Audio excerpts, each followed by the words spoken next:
ನಮಸ್ಕಾರ. ಪ್ರಥಮವಾಗಿ ನಾನು 70ರ ಹರೆಯನ್ನು ಕಾಲಿಡುತ್ತಿರುವ ಗೋಕುಲನಾಥ ಪ್ರಭುಗಳಿಗೆ ಎಲ್ಲರ ಪರವಾಗಿ ನಾನು ಶುಭಾಶಯವನ್ನು ಕೋರುತ್ತೇನೆ. ಈ ಮನೆ SLCಯಲ್ಲಿ ಮಾರ್ಕ ವಿದ್ಯಾಪೋಷಕನ ಅರ್ಜಿ ಹಿಡ್ಕೊಂಡು ನಾನೇ ಬಂದಿದ್ದೆ ಇಲ್ಲಿಗೆ. ಅರೆಶೀರೂರು, ಕಾಲ್ತೋಡು ಈ ಭಾಗದೆಲ್ಲ ಸರ್ವೆ ಮಾಡಿಕೊಂಡು ರಿಪೋರ್ಟ್ ಬರೆಯುವಾಗ ಈ ಮನೆಗೂ ನಾನೇ ಬಂದಿದ್ದೆ. ನಾನು ಮತ್ತು ನನ್ನ ಮಿತ್ರ ಕಿಶೋರ್ ಬಂದಿದ್ದೇವೆ. ಒಂದು ಹಳೆಯ ಮಣ್ಣಿನ ಗೋಡೆಯ ಮನೆಯಲ್ಲಿ ಇವರು ವಾಸವಾಗಿದ್ದರು. ಮನೆ ಮಾಡು ಎಲ್ಲ ಜೀರ್ಣಾವಸ್ಥೆಯಲ್ಲಿ ಇತ್ತು. ಹಾಗೆ ನಾವು ರಿಪೋರ್ಟ್ ಬರೆದು ಆ ರಿಪೋರ್ಟ್ ಪ್ರಕಾರ ಈ ಮನೆಯನ್ನು ನಿರ್ಮಿಸಲಿಕ್ಕೆ ಶುರು ಮಾಡಿದ್ದೇವೆ. ನಾವು ಒದಗಿ ಬಂದವರು ನಮಗೆ ಮೇಸ್ತ್ರಿಯಾಗಿ ನೆನಪು ಮಾಡ್ಕೊಳ್ಳೇಬೇಕು, ಯಾಕಂದರೆ ಅವರು ನಮಗೆ ತುಂಬ ರೀತಿಯಲ್ಲಿ ಸಹಕಾರ ಮಾಡಿದ್ದಾರೆ. ನಮಗೆ ಮುತ್ತಯ್ಯ ಮೇಸ್ತ್ರಿ ಅವರು ಇದಕ್ಕಿಂತ ಮೊದಲು ನಮಗೆ ಎಳಜಿತ್ತಲೆ ಒಂದು ಮನೆ ಮಾಡಿಕೊಟ್ರು ಹಲವು ವರ್ಷಗಳ ಹಿಂದೆ. ಇದನ್ನು ಮಾಡಿಕೊಟ್ಟಿದ್ದಾರೆ. ಈಗ ತೆಕ್ಕರ್ಸಲ್ಲಿ ಒಂದು ಮನೆಯ ಜವಾಬ್ದಾರಿಯನ್ನು ಅವರು ತಗೊಂಡಿದ್ದಾರೆ. ತುಂಬ ಸಜ್ಜನ ವ್ಯಕ್ತಿ. ನಮಗೆ ಒಬ್ಬ ಮೇಸ್ತ್ರಿ ನಮಗೆ ಕರೆಕ್ಟ್ ಒಂದು ಏರಿಯಾದಲ್ಲಿ ಸಿಕ್ಕಿದ್ರೆ ನಾವು ಎಷ್ಟು ದೂರ ಸಹ ಪ್ರಯಾಣ ಮಾಡಲಿಕ್ಕೆ ನಮಗೆ ಸುಲಭ ಆಗ್ತದೆ. ಉಳಿದ ಐಟಮ್ ಎಲ್ಲ ನಾವೇ ಇಲ್ಲಿ ಮಾಡ್ತಾ ಇದ್ದೇವೆ. ಯಾವುದು ಟೈಲ್ಸ್ ಹಾಕುವಂಥದ್ದು ಇರಲಿ, ಬೇರೆ ಎಲ್ಲ ಕೆಲಸಗಳನ್ನು ನಮ್ಮ ಉಡುಪಿಯ ಜನ ಬಂದು ಮಾಡ್ತಾರೆ. ಮೇಸ್ತ್ರಿಯವರೊಬ್ಬರು ಸಿಕ್ಕಿದರೆ ನಮಗೆ ತುಂಬ ಅನುಕೂಲ ಆಗ್ತದೆ ಅಂತೇಳಿ ಅವರನ್ನು ನಾನು ಈ ಸಂದರ್ಭದಲ್ಲಿ ನೆನಪಿಸಿ ಮಾಡಿಕೊಳ್ತಾ 70ನೇ ಮನೆಯನ್ನು ಪ್ರಯೋಜಕತ್ವ ವಹಿಸಿ ನಮಗೆ ಈ ಮನೆಗೆ ಅವಕಾಶವನ್ನು ಅವರು ಕೇಳಿದರು. ಅದನ್ನು ಇಮಿಡಿಯೇಟ್ ನಾವು ಅದನ್ನು ಕಲಾರಂಗದ ಸಮಿತಿಯವರು ಅವರಿಗೆ ಅದನ್ನು ಒಪ್ಪಿಸಿದ್ದೇವೆ. ಮನೆಯ ನಿರ್ಮಾಣದಲ್ಲಿ ನಮಗೆ ಸಹಕಾರ ನೀಡಿದ ಗೋಕುಲನಾಥ ಪ್ರಭು ದಂಪತಿಗಳಿಗೆ ಹಾಗೂ ಅವರ ಇಡೀ ಕುಟುಂಬಕ್ಕೆ ನಾನು ಆಭಾರಿಯಾಗಿದ್ದೇನೆ ಹಾಗೂ ಅವರನ್ನು ಈ ಸಂದರ್ಭದಲ್ಲಿ ಸ್ವಾಗತವನ್ನು ಬಯಸುತ್ತೇನೆ. ಗೋಕುಲನಾಥರ ಪರಿಚಯ ಆದದ್ದು ನಮಗೆ ಡಾಕ್ಟರ್ JN ಭಟ್ರಿಂದ. ಹಾಗಾಗಿ JN ಭಟ್ರು ನಮಗೆ ಕಲಾರಂಗದ ಒಬ್ಬರು ರಾಯಭಾರಿ ಇದ್ದ ಹಾಗೆ ಅವರನ್ನು ನಾನು ಈ ಸಂದರ್ಭದಲ್ಲಿ ಹಾರ್ದಿಕವಾಗಿ ಸ್ವಾಗತಿಸುತ್ತೇನೆ. ನಾನು ಪ್ರಪ್ರಥಮವಾಗಿ ಗೋಕುಲನಾಥ್ ಪ್ರಭು ಸರ್ ಮತ್ತು ವಿದ್ಯಾಪೋಷಕ್ಗೆ ನನ್ನ ಮನೆಯವರ ಪರವಾಗಿ ಮನದಾಳದ ಕೃತಜ್ಞತೆಯನ್ನು ತಿಳಿಸಲು ಇಷ್ಟಪಡುತ್ತೇನೆ. ಯಾಕಂತ ಹೇಳಿದರೆ ಈ ಮನೆ ಕಟ್ಟೋದು ನಮ್ಮದು 1-2 ವರ್ಷದ ಕನಸಲ್ಲ. ಒಂದು 10 ವರ್ಷದಿಂದ ಮನೆ ಕಟ್ಟಬೇಕು ಅಂತ ಅಂದ್ಕೊಂಡು ಫೌಂಡೇಶನ್ ಹಾಕಿ ಇಟ್ಟಿದ್ವಿ. ಆದರೆ ಕಾರಣಾಂತರದಿಂದ ಮನೆ ಕಟ್ಟಲಿಕ್ಕೆ ಆಗಲಿಲ್ಲ, ಅದು ಹಾಗೆ ಉಳಿದಿತ್ತು. ಆದರೆ ಆ 10 ವರ್ಷದ ಕನಸನ್ನು ಕೇವಲ 3-4 ತಿಂಗಳಲ್ಲಿ ನೆರವೇರಿಸಿ ಕೊಟ್ಟಿದ್ದಕ್ಕೆ ಸರ್ ನಿಮಗೆ ಧನ್ಯವಾದಗಳು. ಮತ್ತು ನಮಗೆ ಈ ಮನೆ ಅಗತ್ಯ ತುಂಬ ಇತ್ತು. ಹಳೆ ಮನೆಯಲ್ಲಿ ಸರಿಯಾಗಿ ಓದಲಿಕ್ಕೆ ಆಗ್ತಾ ಇರಲಿಲ್ಲ, ತುಂಬ ಕಷ್ಟ ಆಗ್ತಿತ್ತು. ಈ ಮನೆಯನ್ನು ಕಟ್ಟಿಸಿಕೊಟ್ಟಿದ್ದಕ್ಕೆ ಇನ್ನೊಮ್ಮೆ ವಿದ್ಯಾಪೋಷಕ ಸಂಸ್ಥೆ ಮತ್ತು ಶ್ರೀ ಗೋಕುಲನಾಥ್ ಪ್ರಭು ಸರಿಗೆ ಧನ್ಯವಾದ ಹೇಳಲಿಕ್ಕೆ ಇಷ್ಟಪಡ್ತೇನೆ. ಮತ್ತು ನಾನು ಈಗ ಸೈನ್ಸಲ್ಲಿ ಓದ್ತಾ ಇದ್ದೇನೆ, ಸೈನ್ಸ್ PCMC. ನಾನು ದೊಡ್ಡದಾಗಿ ಇನ್ನೊಂದು ಒಳ್ಳೆಯ ಕೆಲಸಕ್ಕೆ ಸೇರಿ ಆದಮೇಲೆ ನನ್ನ ಕೈಲಾದಷ್ಟು ಸಹಾಯವನ್ನು ವಿದ್ಯಾಪೋಷಕ ಸಂಸ್ಥೆಯ ಯಾವುದಾದ್ರೂ ಒಂದು ವಿದ್ಯಾರ್ಥಿಗೆ ಅಥವಾ ಹುಡುಗನಿಗೆ ಮಾಡ್ತೀನಿ. ಮತ್ತು ನನ್ನ ಕೈಲಾದಷ್ಟು ನನ್ನ ಫಸ್ಟ್ ಸ್ಯಾಲ್ರಿಯನ್ನು ನಾನು ವಿದ್ಯಾಪೋಷಕ ಸಂಸ್ಥೆಗೆ ಕೊಡ್ತೇನೆ. ಮನೆ ನಾವು 10-20 ವರ್ಷದಿಂದ ಕಟ್ಬೇಕಂತ ಎಣಿಸ್ಕೊಂಡಿತ್ತು. ಅದು ನಮ್ಮ ಹತ್ರ ಆಗಲಿಲ್ಲ, ಭಾರಿ ಕಷ್ಟ ಆಗಿತ್ತು. ನಾನು ಒಂದು 10 ವರ್ಷ ಕೆಳಗೆ ನಮ್ಮ ತಂದೆ ತಾಯಿ ತೀರ್ಕೊಂಡ್ರೆ, ಅನಾರೋಗ್ಯದಿಂದ ತೀರ್ಕೊಂಡು ನಮಗೆಲ್ಲ ಮಸ್ತ್ ಕಷ್ಟ ಆಯ್ತು. ಅವಾಗ ಈ ಮನೆ ಕಟ್ಕೊಂಡಿದ್ದಾಗಿತ್ತು ಅರ್ಜೆಂಟಿಗೆ ಮಳೆಗಾಲದಲ್ಲಿ. ಆದರೆ ನಮಗೂ ಅದೇ ಭಾರಿ ಕಷ್ಟ ಆಗಿದ್ದರಿಂದ ಇದೊಂದು ಮನೆ ಕಟ್ಸ್ಕೊಂಡು ಭಾರಿ ಉಪಕಾರ ಆಯ್ತು ನಮಗೆ. ನಾವು ಕನಸಲು ಇಂಥ ಮನೆ ಆಯ್ತು ನಾವು ಎಣಿಸ್ಕೊಂಡಿಲ್ಲ, ಮತ್ತು ನಮ್ಮ ಜೀವನದಾಗ ಇಂಥ ಮನೆ ಕೊಟ್ಟಿಗೂ ಆತಂದು ನಾನು ಎಣಿಸ್ಕೊಂಡಿಲ್ಲ. ಯಾಕಂದ್ರೆ ಪಾಪ ನಮ್ಮ ಗಂಗಾಧರ್ ಸರ್ ಎಷ್ಟು ಸಲ ಫೋನ್ ಮಾಡು ನನ್ನ ಮೇಲೆ ಬಂದು ಅವ್ರಿಗೆ ಫೋನ್ ಮಾಡಿ ಇವ್ರಿಗೆ ಫೋನ್ ಮಾಡಿ ಆ ಐಟಮ್ ಎಲ್ಲ ಅಲ್ಲಿಂದ ತರಿಸಿ ಉಡುಪಿಂದೆಲ್ಲ ಐಟಮ್ ಕಳಿಸಿ ಅವ್ರ ಕಷ್ಟ ನೋಡ್ರೆ ನೀರು ನಂಗೆ ಒಂದೊಂದ್ಸರಿ ಕಣ್ಣಿಗೆ ನೀರ್ಬಾರ್ದು ಅಷ್ಟು ಅವರು ವ್ಯಥೆ ತಗೊಂಡು. ಮತ್ತು ಅಮ್ಮ ಈ ಮನೇಲಿ ಮಲ್ಕೊಳತ್ತಿ ಜಾಗ್ರತೆ, ಮನೆ ಗಾಳಿ ಮಳೆ ಎಲ್ಲ ಬಂತು ಫೋನ್ ಮಾಡಿ ಹೇಳ್ತಾರೆ. ಯಾರು ಹೇಳ್ತಾರೆ? ನಮ್ಮ ಅಣ್ಣನೂ ಹೇಳೋದಿಲ್ಲ, ತಮ್ಮನೂ ತಂದೆ ತಾಯಿ ಇದ್ದರೂ ಅದು ಹೇಳೋದಿಲ್ಲ. ಒಂದು ದಿವಸ ಫೋನ್ ಮಾಡಿದ್ರು, ನಾನು ಹೆಣ್ಸಿ ಹೇಳಿದ್ರು ಈ ಮನೇಲಿ ನಮ್ಮ ಜಾಗ್ರತೆ, ಗಾಳಿ ಮಳೆ ಬರುತ್ತೆ, ಸದ್ಯ ಮನೆ ಉದ್ಘಾಟನೆ ಮಾಡ್ಕೊಡ್ತಾನೆ ಹೇಳಿದ್ರು. ಇಷ್ಟೆಲ್ಲ ಮುತುವರ್ಜಿ ಇಟ್ಕೊಂಡು ಯಾರು ಹೇಳ್ತಾರೆ? ಅದು ಈ ಥರ ಮನೆ ಕಟ್ಕೊಡೋರು ಯಾರೂ ಇಲ್ಲ. ಈ ಸಂಸ್ಥೆ ಬಿಟ್ಟರೆ ಮನೆ ಕಟ್ಕೊಡೋರು ಯಾರೂ ಇಲ್ಲ. ಸರ್ಕಾರದಲ್ಲಿ ಎಲ್ಲರೂ ಕೊಟ್ಟರು 1 ಲಕ್ಷ ರೂಪಾಯಿ ಕೊಡ್ತಾರೆ, ಅದು ಬರೀ ಹೊಯ್ಗಿಗೂ ಸಾಕತ್ತಿಲ್ಲ. ಈಗ ಅಂಥ ಕಷ್ಟದ ಪರಿಸ್ಥಿತಿಯಲ್ಲಿ ಇವ್ರು ನಮ್ಮನ್ನು ಗುರುತಿಸಿ ಆ ದೇವರವ್ರಿಗೆ ಮಾಡಿ ಕೊಡೋದು ಎಲ್ಲರಿಗೂ ನಾನು ಅಷ್ಟು ನಮಸ್ಕಾರ ಮಾಡಿ ನಾನು 2 ಮಾತು ಮುಗಿಸ್ತೀನಿ.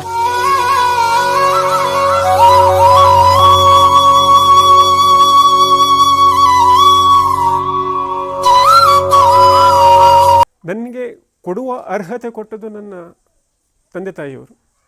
ಅದನ್ನು ಒಳ್ಳೆಯ ರೀತಿಯಲ್ಲಿ ಉಪಯೋಗಪಡಿಸಲಿಕ್ಕೆ ನನಗೆ ಸಿಕ್ಕಿದವರು ಯಕ್ಷಗಾನ ಕಲಾರಂಗದವರು. ಸೊ ನೋಡಿ, ನಾವು ಕೊಟ್ಟದ್ದನ್ನು ಕೂಡ ಒಂದು ಅರ್ಹ ಜನರಿಗೆ ಮುಟ್ಟಿಸಬೇಕು ಅಥವಾ ಅರ್ಹ ಕಾರ್ಯಕ್ಕೆ ಉಪಯೋಗಿಸುವಂಥದ್ದು ನೋಡಿ, ಅದು ಕೂಡ ನಮ್ಮ ಒಂದೊಂದು ಪುಣ್ಯ.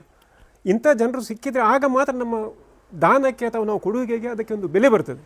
ಇಲ್ಲದರೆ ಎಲ್ಲಿಯೋ ಕೊಡುವುದು, ಯಾರಿಗೋ ಇದು ಕೊಡುವುದು, ಅಂದರೆ ಅಪಾತ್ರ ದಾನ ಮಾಡಬಾರ್ದು ಅಂಥೇಳಿ ನಮಗೊಂದು ಸಣ್ಣಂದರಲ್ಲೇ ಹೇಳಿದ್ದಾರೆ. ಹಾಗೆ ಅದೊಂದು ಆಗಲಿಲ್ಲ, ಅದೊಂದು ಆಗುವುದಿಲ್ಲ ಇವರ ಕೈಯಲ್ಲಿ ಅಂತೇಳಿ ನನಗೊಂದು ಧೈರ್ಯ ಉಂಟು. ಆದ್ದರಿಂದ ಎಲ್ಲರಿಗೂ ನನ್ನ ಕೃತಜ್ಞತೆಗಳು. ಇವರ ತಂದೆ ತಾಯಿಗಳಿಗೆ ಅವರಿಗೆಲ್ಲರಿಗೂ ಒಂದು ದೇವರು ಒಳ್ಳೇದು ಮಾಡಲಿ. ಇನ್ನು ಮುಂದೆ ಅವರು ಕೂಡ ಹಾಗೆ ಆಗಲಿ ಅಂತ ಹೇಳಿ ಮತ್ತು ಯಕ್ಷಗಾನ ಕಲಾರಂಗದ ತಂಡದವರಿಗೆ ಮುರಳಿ ಕಡೆಕಾರ್, ಗಂಗಾಧರ ರಾವ್ ಮತ್ತು ಎಲ್ಲರಿಗೂ ನನ್ನ ಒಂದು ಹೃದಯಾಂತರಾಳದಿಂದ ನಾನು ನಮಸ್ಕಾರ ಮಾಡಿ ನನ್ನ ಕೃತಜ್ಞತೆಗಳನ್ನು ಸಲ್ಲಿಸ್ತೇನೆ. ನೀ ಮಾಯೆಯೊಳಗೋ ನಿನ್ನೊಳು ಮಾಯೆಯೋ, ಬಯಲು ಆಲಯದೊಳಗೋ ಆಲಯವು ಬಯಲೊಳಗೋ, ಬಯಲು ಆಲಯಗಳೆರಡೂ ನಿನ್ನೊಳಗು ಗೋಕುಲ ಅಂತ. ಸನ್ಮಿತ್ರರು ಹೌದು, ಅದರ ಜೊತೆಯಲ್ಲೇ ವರದ ನಿಲಯ ಆಗುವ ಇಲ್ಲಿ ಉಸಿರಲು ಅಸದಳ ಎನಗೆ ಎಲ್ಲವೂ ಕಲಾರಂಗದೊಳಗು ಅಂತ. ನೀವೆಲ್ಲದಿದ್ದರೆ ಇದಕ್ಕೆ ನಮಗೆ ಮುನ್ನುಗ್ಗಲಿಕ್ಕೆ ಬೇರೆ ಇದು ಸಹ ಇಲ್ಲ. ಹಾಗಾದ್ರಿಂದ ಅವಶ್ಯಕತೆ ಒಂದು ಹುಡುಕಿಕೊಂಡು ಹೋಗಿ ಬರ್ತದೆ. ಅದರ ಜೊತೆಯಲ್ಲಿ ಅಂಥ ಸಂದರ್ಭದಲ್ಲಿ ಪೂರ್ವಜನ್ಮ ಸುಕೃತವಾಗಿ ಪುಣ್ಯ ಫಲಪ್ರದವಾಗಿ ಅಂಥ ಪೋಷಕರು ಬರ್ತಾರೆ. ಬೆಳಗ್ತಾ ಹೋಗಿ ಎಲ್ಲವೂ ಶುಭವಾಗಲಿ. ಕಲಾರಂಗ ಇರುವುದೇ ಒಂದು ಕಡೆಯಲ್ಲಿ ಕಡೆಕಾರ್, ಇನ್ನೊಂದು ಕಡೆಯಲ್ಲಿ ಕಲಾರಂಗ ಗಂಗಾಧರ್. ಇವರೊಬ್ಬರ ಕೂಡುವಿಕೆಯಿಂದ ನಾವು ನಡುವಿನಲ್ಲಿ ಬೆಳೀತಾ ಇರ್ತೇವೆ. ಎಲ್ರಿಗೂ ಒಳ್ಳೆಯದಾಗಲಿ ಹಾಗೆ ನಾನು ಪ್ರಾರ್ಥಿಸ್ತಾ, ಎಲ್ಲರೂ ಬೆಳೀತಾ ಇರಿ, ಸಂತೋಷವಾಗಿರಲಿ.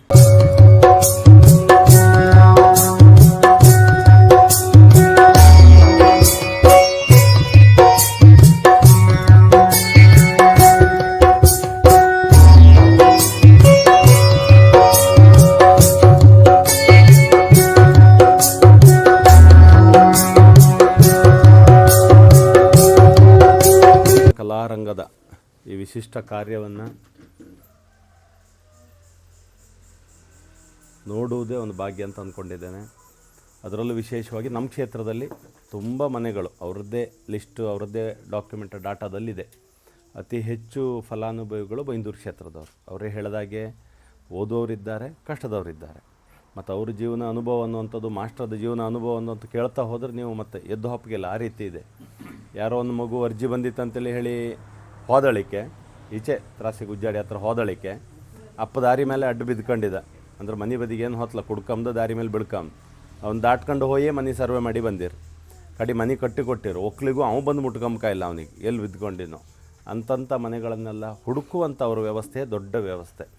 ನಿಮಗೆ ಅರ್ಜಿ ಬಂದಿತ್ತು, ಯಾರೋ ಫೋನ್ ಮಾಡ್ರೆ ಅದು ನಮ್ಮ ಜನ ಕೊಡಿ ಅಂದ್ರೆ ಅದರದ್ದೆಲ್ಲ ಲೆಕ್ಕಕ್ಕೆ ತಕ್ಕಂತಿಲ್ಲ. ಅದು ಫೋನ್ ಮಾಡಿದಾರಿಗೆ ನೀವು ಒಳ್ಳೆ ರೀತಿ ಕಟ್ಟಿ ಕೊಡಿ ಯಾಕ ಅಂತ ಮತ್ತು ಬಟ್ ಸರಿಯಾದ ಆಯ್ಕೆ ಮಾಡೋದು ಒಂದು ಕೆಲಸ. ಇನ್ನೊಂದು, ಒಬ್ಬ ದಾನಿ ಒಬ್ಬನಿಗೆ ಎಲ್ಲೋ ದುಡ್ಡು 1000 ಬದೇ ಹಾಕೋದಿಲ್ಲ. ಅವರು ಜೆನ್ವಿನ್ ಆಯ್ಕೆ ಯಾರು ಮಾಡ್ತಿದ್ದಾರೆ, ಜೆನ್ವಿನ್ ಕೆಲಸ ಯಾರು ಮಾಡ್ತಿದ್ದಾರೆ ಅಂಥದ್ದನ್ನ ಮಾತ್ರ ಕೊಡುವಂಥವ್ರಿದ್ದಾರೆ. ಅವರು ಇವ್ರ ಬಗ್ಗೆ ತಿಳ್ಕೊಂಡು ಆ ರೀತಿ ಕಳಿಸ್ತಾ ಇರ್ತಾರೆ. ಅಂಥವ್ರು 1000 ಜನ ಅವ್ರ ಹತ್ರ ಇದ್ದಾರೆ. ಅವರಿಗೆ ಸಹಿತ ಆ ವಿಶ್ವಾಸ ಬರಬೇಕಲ್ಲ, ಕೊಟ್ಟದ್ದು ಸರಿ ಆಯಿತು ಅಂತೇಳಿ ಹೇಳಿ ತಗೊಂಡೋಗಿ ಕೊಡುವವ್ರ ಬಗ್ಗೂ ವಿಶ್ವಾಸ ಇರ್ಕ, ಯಾರಿಗೆ ಕೊಟ್ಟಿತ್ತು ಅದು ಒಂದು ಉಪಯೋಗ ಆಯ್ಕೆ ಸಮಾಜಕ್ಕೆ ಅಂತೇಳಿ ಹೇಳಿ ಅಮ್ಮನ ಹೆಸರಿಗೆ, ಅಪ್ಪನ ಹೆಸರಿಗೆ, ತನ್ನ ಹೆಸರಿಗೆ, ತಮ್ಮ ಕುಟುಂಬದ ಹೆಸರಿಗೆ ಅಂಥದ್ದು ಮಾಡುವವರು ಒಂದಷ್ಟು ಜನ ಇವರಿದ್ದಾರೆ. ನಮಗಿಲ್ಲಿ ಏನು ಕೇಳಿದರೆ ಒಂದೇ ಹೇಳಲಿಕ್ಕಿರೋದು ನಮ್ಮ ಉಪಸ್ಥಿತಿ ಮಾತ್ರ. ಇಷ್ಟು ಒಳ್ಳೆ ಕೆಲಸ ಆಪತ್ತಿಗೆ, ಇಷ್ಟು ಒಳ್ಳೆ ತಂಡ ಈ ರೀತಿ ಮಾಡ್ತಾ ಇಪ್ಪತ್ತಿಗೆ ಇಲ್ಲಿ ಉಪಸ್ಥಿತಿ ಇರೋದು, ನಮ್ಮ ಕಾರ್ಯಕರ್ತರ 4 ಜನಿಗೆಲ್ಲ ಆ ದಿವಸ ಬಪ್ಪು ಕೇಳಿ ಒಂದು ಕಾಂಬ್ ಕೇಳೋದು, ಇದು ನಾಳೆ ಇಡೀ ದೇಶಕ್ಕೆ ಯಾವತ್ತೂ ಎಸೆಟ್ ಆತ್, ಮುಂದೆ ನಮ್ಮ ದೇಶಕ್ಕೆ ಎಸೆಟ್ ಆತ್, ನಮ್ಮ ಊರಿಗೆ ಒಳ್ಳೇದಾತ್ ಅನ್ನುವಂಥ ಕಲ್ಪನೆ ಇಟ್ಕೊಂತ ಮಾಡುವಂಥ ಈ ಕಾರ್ಯಕ್ರಮ. ನಾವು ಶಾಲೆಗೆ ಹೋಪರಿಗೆ ಒಂದು ಸ್ಕಾಲರ್ಶಿಪ್ ಕೊಟ್ಟು ಬಿಡೋದು, ಒಂದು ಬ್ಯಾಗ್ ಕೊಡೋದು, ಒಂದು ಪುಸ್ತಕ ಕೊಡೋದೆಲ್ಲ ಖಂಡಿತ. ಆದ್ರೆ ಅವ್ರ ಮನೆ ಇಲ್ಲದೆ ಇದ್ರೆ, ಅವ್ರು ಓದೋಕಾತಲ್ಲ ನಮ್ಮ ಪರಿಸ್ಥಿತಿ ಇದ್ದರೆ ಮನೆಯೇ ಕಟ್ಟಿ ಕೊಡುವಂಥ ಉದಾಹರಣೆ ನನ್ನ ಜೀವನದಾಗಂತೂ ಇದು ಒಂದೇ ಕಂಡದ್ದು.